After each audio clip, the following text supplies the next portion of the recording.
நபிமார்களே ரொம்ப கேஷுவலா அல்லாட்ட பேசினது ஒரு ஆள் தான், மூசா அலைஹிஸ்ஸலாம். எல்லாத்தையும் பேசுவாங்க. சாப்பாடு வேணுமா, அது ஒரு நாள் கேட்டாங்க, யாரெல்லாம் எனக்கு ஒரு செய்தி தெரியணும், உலகத்திலேயே ரொம்ப உனக்கு பிடிச்சமான ஆள் யாரு, உலகத்திலே உனக்கு ரொம்ப பிடிச்சமான ஆள் யாரு, தஹஜ்ஜுத் தொழுறாளா, 5 வேளை தொழுறாளா, ஊற்றதான் உனக்கு பிடிச்ச ஆள் ஒரு ஆளை சொல்லணும். உடனே அல்லாஹ் சொன்னா, ஏன் இந்த கேள்வினா, இல்ல நான் தெரிஞ்சுக்கிறேன் உனக்கு பிடிச்ச ஆளு. உனக்கு பிடிச்ச ஆளுங்கிறதுக்கு இங்க அடையாளம் என்ன, அவருக்கு தாடி இருக்குமா, தொப்பி இருக்குமா, என்னெல்லாம் இருக்கும்.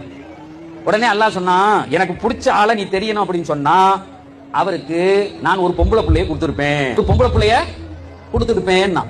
மூசா அலைஹிஸ்ஸலாமுக்கு சாக்கு. நம்ம கேட்டது வேற கேள்வி, இது அடையாள ரீதியான கேள்வி. அல்லாஹ் பதில் வேற சொல்றானே அப்படின்னு சொல்லிட்டு கொஞ்சம் யோசிச்சுட்டு சொன்னாங்க, சரி அதை ஒரு பொம்பளை பிள்ளை கொடுக்கறதோட அடுத்து ரெண்டாவது உனக்கு யாரையாவது பிடிச்சா இந்த உலகத்துல நீ என்ன அடையாளத்தை கொண்டு காட்டுவாய். உடனே திரும்ப அல்லாஹ் சொன்னா, அவருக்கு இன்னொரு பொம்பளையை நான் கொடுப்பேன், இன்னொரு குழந்தையை, பெண் குழந்தையை தருவேன். சகோதரிகளை நல்லா கேட்டு, நீங்கள் யார் என்பதை இஸ்லாம் புரிய வைக்கிறது. உங்க தகப்பனாருடைய சந்தோஷம், உங்கள் வீட்டினுடைய அருள், நீங்கள் போன வீட்டிற்கும் பிறந்த வீட்டிற்கும் உங்களால் கிடைத்த பரக்கத்துக்கள் ஒன்று ரெண்டல்ல.